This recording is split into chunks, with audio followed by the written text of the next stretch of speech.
নমস্কার, good evening সবাইকে। সমস্ত সিনিয়র ডাক্তারবাবুদের জানাই আমার প্রণাম। এবং আমি একজন গ্রামীণ চিকিৎসক। আজকে সকাল থেকে আমার কাছে অনেক পেশেন্ট এসেছিল। তো বেশিরভাগ পেশেন্টেরই একই সমস্যা, কোমরের ব্যথা। পিঠের নিচ থেকে কোমর পর্যন্ত তীব্র যন্ত্রণা হচ্ছে। দিয়ে আমায় বললো, ডাক্তারবাবু তাহলে কি আমার পেশেন্টের কি কোমরের হাড় ফাড় ক্ষয়ে যাচ্ছে? দিয়ে আমি ওদেরকে বোঝালাম এবং একটা এক্স রে করতে বললাম পেশেন্টের বাড়ির লোককে ক্লিয়ার করার জন্য। ঠিক আছে, তাহলে পেশেন্টের অ্যাকচুয়াল প্রবলেমটা কী, তাই তো? তো আমি এখানে বলি যে কোমরের যন্ত্রণা মানে এই নয় যে হাড় ক্ষয়ে যাওয়া। অনেকে বলবেন তাহলে কি? আচ্ছা, এটা চিকিৎসা বিজ্ঞানের ভাষায় আমরা এটাকে বলে থাকি লাম্বাগো অ্যান্ড সায়াটিকা। এবার লাম্বাগো কথার অর্থ কি? লাম্বাগো কথার অর্থ হচ্ছে কোমরের বাত,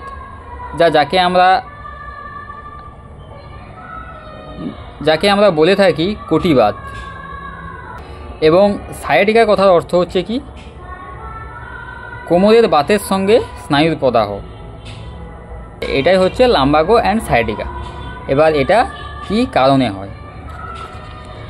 এবার এটা অনেক কারণে হয়ে থাকে।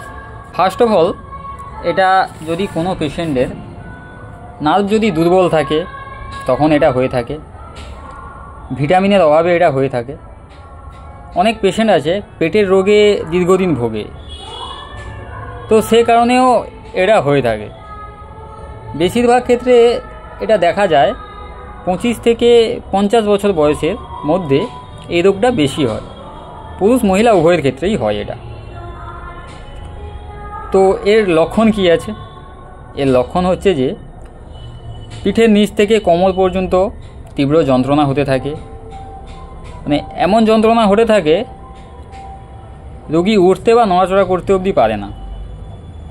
আবার অনেক সময় দেখা যায় প্রথম অবস্থার দিকে তো জ্বরও চলে আসতে পারে। এবার যন্ত্রণা ক্রমশ উরু, পাছা, হাঁটু পর্যন্ত বিস্তার লাভ করতে পারে। মাথা ব্যথাও হতে পারে, পায়ে ব্যথা, পায়ের অসাড়তা প্রভৃতি দেখা দিতে পারে। আবার অনেক পেশেন্টের এরকমও হয়, কোনো পেশেন্টের যদি ঠান্ডা লাগার ধাত থাকে, ঠিক, তাদেরও এই সমস্যাটা দেখা যায়। এবার আমি রোগ নির্ণয় কী করে করব? যেই লক্ষণগুলো বললাম সেই সমস্ত লক্ষণ যদি মিলে যায় তাহলে তো ধরে নিতে হবে অ্যাকচুয়াল প্রবলেমটা কি হচ্ছে তাহলে। ঠিক আছে, এবার তবুও অনেক সময় মনের কনফিউশন এবং রোগীর বাড়ির লোকের কনফিউশন দূর করার জন্য আমরা একটা এক্স রে করতে বলি, এপিল্যাড ভিউ এক্স রে করতে বলি আমরা। এবং ওর সঙ্গে সঙ্গে ব্লাডের কিছু এক্সামিনেশানও করতে বলি। এবার এর চিকিৎসা পদ্ধতি কী আছে?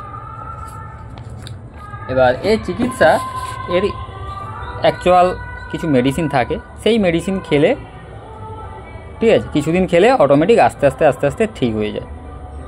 আবার অনেকের পেশেন্টের মেডিসিনে না কমলে অনেক পেশেন্টকে ভিটামিন B1, B12, B6 এই সমস্ত ইঞ্জেকশান দিতে হয় বা মেডিসিন খাওয়াতে হয়। ঠিক আছে, খাওয়ালে আস্তে আস্তে ধরুন ঠিক হয়ে যায়। ঠিক আছে, এবার এর সঙ্গে সঙ্গে এবার পেশেন্টকেও তো কিছু গাইড মানতে হবে, তাই তো?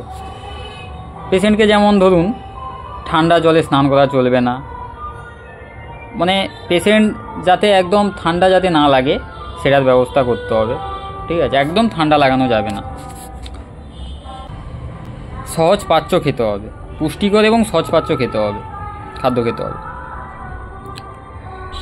কোষ্ঠকে পরিষ্কার রাখার চেষ্টা করতে হবে, বেশি ভারী ওজন তোলা যাবে না।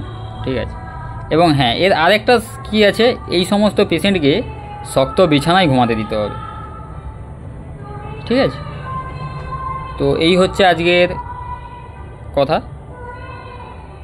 তো যদি ভিডিওটা ভালো লাগে থাকে অবশ্যই লাইক, কমেন্ট, শেয়ার। এবার আপনারা সবাই ভালো থাকবেন, সুস্থ থাকবেন এই কামনা করি। নমস্কার।